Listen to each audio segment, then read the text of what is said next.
Hey, welcome to the Strong Roots podcast. My name is Kristin Hill, and we are so excited that you're tuning in today. Our prayer is that you would move one step closer to Jesus through this series. So go ahead and check out this next episode.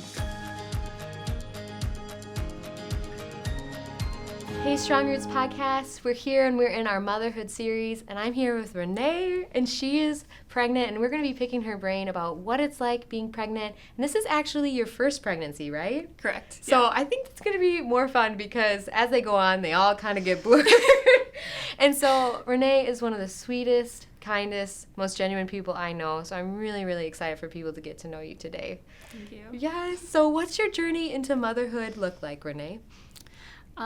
Since I can remember, I've always wanted to be a mom. Yeah. I think my pregnancy, honestly, has been super normal. Nothing really crazy has happened so far, other than the fact that a pandemic was going on for some of it. But That's huge. Overall, physically, it's been pretty normal. So how did that affect your pregnancy?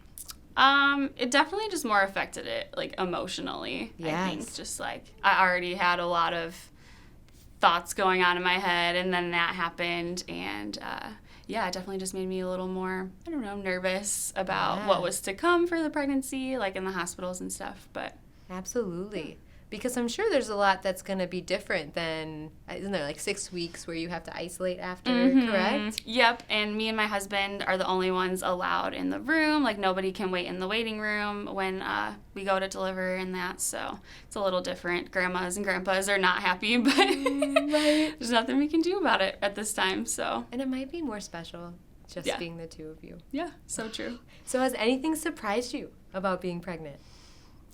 One thing that's really surprised me is the amount of physical and emotional things that fluctuate during pregnancy, and just how many different, for me they were very fluctuating. One day I'd feel normal, and then the next day I could just tell it was a crazy hormone day, and I was angry at everything, and it was me, just my hormones. But yeah, I just remember apologizing a lot to my husband. Yes, but even physically, were there weird shoots and pains and what is going? Do you feel that? Oh yes, yeah. I remember the first day I started showing. Yeah. It really did happen out of nowhere. I woke up that morning, put clothes on, felt kind of like my normal self, and I got home and I looked in the mirror and I thought, whoa, that's not my body. What just happened in the last 12 hours? So, yeah. Do you find yourself Googling things or calling people, or what's your go-to, is this normal? Both. I call one of my best friends, Bree, all the time and ask her questions because she just went through it not that long ago with her first pregnancy, and I Google a lot, which I know is not good. Every time I go to the doctor, she always asks me, anything new? And I was like, well, yeah, and of course I Googled it, and I think it's this, but maybe you'll tell me something different, but yeah. Oh, that is so funny, because, what would we have done without Google? I don't know. I'd probably be a lot more anxious. Yes. Or calling a lot more people, or calling my doctor. Because I'm sure your mom doesn't remember. No, that's the thing. They forget. When I tell my mom or my mother-in-law, certain things, they're like, I don't even remember that happening. Right. It probably did. You just... Then it freaks you out, oh no, am I normal? Yes. Oh, so this question I'm really excited to ask you. So, have there been any feelings and emotions that you have had to replace with God's truth and promises during this time? Yeah, hardcore. I was not expecting to feel this way, but I've felt very self-conscious about my body. Oh. And I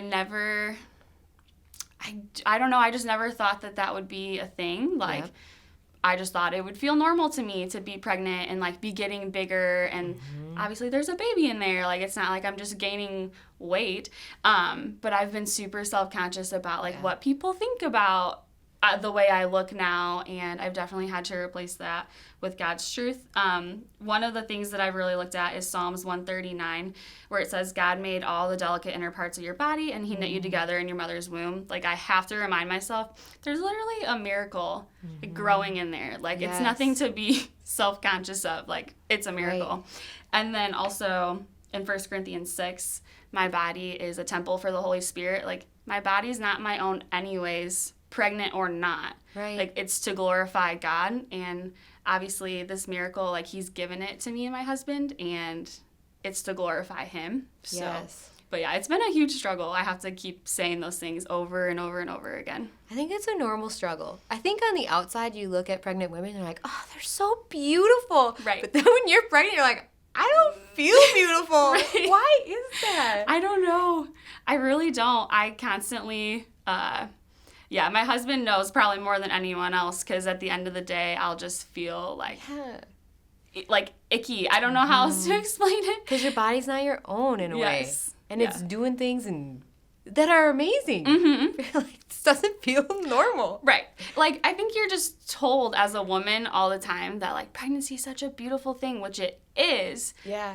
But I wasn't expecting to also feel kind of icky. I was expecting to just feel, like, beautiful and glowing. And people tell you that, and it's nice to hear, but also I don't feel it in my heart all the time. So that's why I have to constantly remind myself of those godly truths. And those are so true. And I think they just kind of obliterate all those, like, all right, get out of here. Right. Like, this is the actual, and it is the actual truth. It's God's word, but in all reality, it's just, like, it really, really just blows up those lies. Right. So true. So good. So I hope moms watching or pregnant ladies watching, you write those down, because those are so good. So, all right.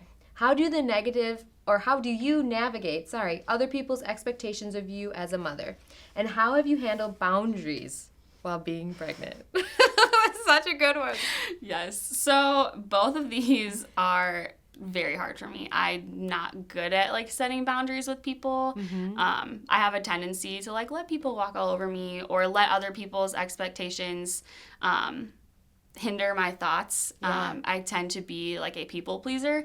So it's definitely been super hard for me. But I have to just, like, remind myself that, like, if I keep God at the center of my motherhood, I'm not going to fail at it. Yes. And no matter what other people's, like, expectations of it are, like, I have to know in my heart that if I'm keeping God at the center of it, even if it's not someone else's expectation of what I should do, I know that I'm trying to glorify God in everything I'm doing and being a mom. That is so good. What is that isn't, like, I couldn't have answered it better myself, but practically, like, I'm imagining I'm watching this, maybe I have never had kids, or I'm pregnant, like, what would be a practical, like, I wish someone would have told me this is a boundary I should have placed at the very beginning of pregnancy?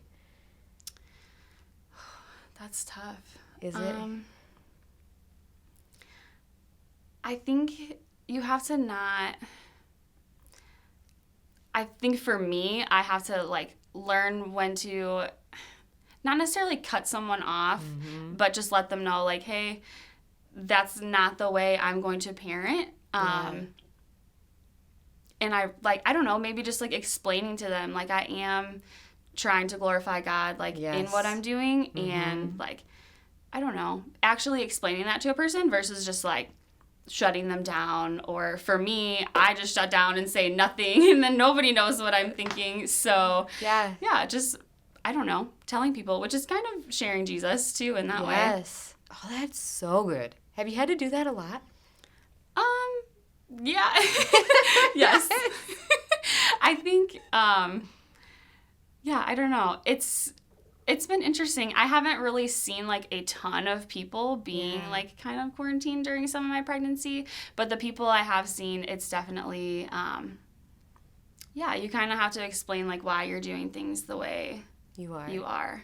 And that the God is the God of both. I feel like we want to make camps of, breastfeeding and bottle feeding and cloth diapers and disposable diapers. And there's all these camps that mom want to make. Right. And it's like, God is the God of both. Like, this is not character issues. These are, right. I mean? And that's a huge one. Like, breastfeeding and bottle feeding, like, people have really, really, really strong opinions about it. Yeah. And, like, I don't have a strong opinion either way. It is my first pregnancy. I'm going to try breastfeeding, but, like, I'm also just keeping everything very open, and I don't think God's going to punish me, like, one way or another, as long as I'm, taking care of my baby. And, there's plenty of babies who have also been bottle fed, and they're alive, including myself. So, Yes, John's dad said, so they're super, super smart people, and his mom was like, So back then, you weren't supposed to breastfeed. They, like, gave you a shot to dry your milk up. Right. Because it was supposed to be better to bottle feed. Mm-hmm. So she's like, I'm so glad I didn't nurse you guys. You were too smart as it was. I was like, preach it, girl. Like, but I couldn't agree with you more because I have 2 sisters. One nursed, like, just felt like milk was flowing, right? I have another sister, she couldn't produce. Right. And, like, your body's going to do what it's going to do. Right. And neither, like, one's not a better mom than the other. Right.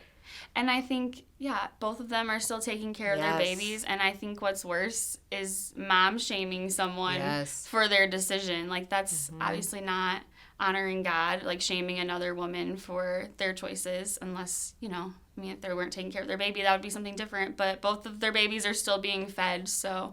Absolutely. Yeah. And God will use all things for the good of those who love him. So true. And sometimes I think with situations in my mothering, like, maybe I had to go through this way so that another mom didn't feel ashamed. Right. So that I could be like, hey, girl, me too. Right. Like, that looks awesome, but I couldn't do it. Right. You know what I mean? Or so chose true. not to do it. Right. So, another question for you, girl. Who is a mom you admire and why? Or maybe moms. I mean, doesn't have to be just one, but...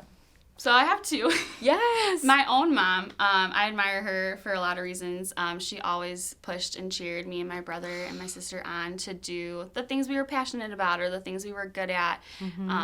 Another thing I really admire about her that I think I'm going to struggle with, that she was super good at, she was very, very good at disciplining us in a way that was not harsh, but we still got the point. Like, and she always tied in, like, very godly advice with her discipline. She was just so, so good at that. Sounds like she dignified you. Yes. Wow. Yes. That's awesome. It was great. And I feel like that's an area I'm going to struggle in, is disciplining my kids, because I'm so much more, like, go with the flow than she is. Yeah. So, I'm definitely just, like, trying to remember everything she ever did, disciplining-wise, just because I admire that so much. That's and awesome. then another mom I admire is my grandma, which is her mom. You can just tell, like, if you ever interact with her, like, she's such a godly woman, and she's in her 70s, and she just still serves and loves her kids, her grandkids, her great-grandkids with this just godly persona. I can't even explain it, but it's very admirable. I love them. Did your mom pick up a lot of her parenting from your grandma, you think? What's funny is they are very different. Yeah. Very, very different, but both, like, very admirable moms. So, you can be all kinds of different ways and still be an admirable mom. Who do you think you're more like? Or are they just totally different than you even? I think I'm, like, maybe a combination of both of them. Yeah. I don't really identify totally with either one of them. Yeah. Even in their mothering, just in general, their personalities and in their mothering as well. But I guess I'll find out maybe which one I'm more like when I actually have my own. But that is so beautiful. Like, I love that generationally, like, it's just been really, really beautiful moms. So, practically speaking, how can people listening, like, say they have a friend who's in your stage of life right now, how can we encourage you? What is the best advice for us in this season? I mean, specific advice, I think, I don't really know, like, specifically anything. Yeah. I think just giving your best advice or encouragement without being overbearing. Yes. Is great. Like, I love hearing everybody's, like, different opinions about things. Like, even breastfeeding, bottle feeding. Like, I want to hear both sides. Like, I would love to know, like, your best advice either way. I think it's just when it becomes overbearing, it, like, that's when it starts to overwhelm, like, a mom to be. It's like, oh, okay. Yes. I don't know. Now I have no idea what I'm going to do. Yes. And I think just asking, like, if they need anything. Yes. Like, do you need someone to go walk with you and motivate you to get exercise? Do you need someone to go pick you up food? Like, whatever it is. Yes. Those are huge. Oh, I love it. Anything else you want to add or say to encourage anyone listening? I think just, man, every mom is just created uniquely and differently, and I think even without him being born yet, I know that me and my husband were made to be his parents specifically, and like, I don't know, like, we're just all unique, and there's so many different ways to mom. Yes. And you're not necessarily doing it wrong if you're not doing it the way someone else is. And I think the main thing is just glorifying God through all of it. I love that. Thank you. And thank you guys for tuning in. I want to challenge you guys. If you have a friend who is doing something differently than you, I just want to encourage you to encourage them and just be friends with people who don't look like, act like, and do things just like you. Because I think it can be so easy for us to gravitate towards people who agree with all of our opinions. And I would love for you guys to intentionally encourage other women and lift them up who don't do the exact same things that you are doing. But thank you guys so much for tuning in, and we cannot wait to catch you next time. If you enjoyed today's episode, make sure to follow us on our other social media platforms. We don't want you to miss out on any future content. Thank you so much again, guys. I hope you have a great day. And I want you to know I am personally praying that your roots stay strong.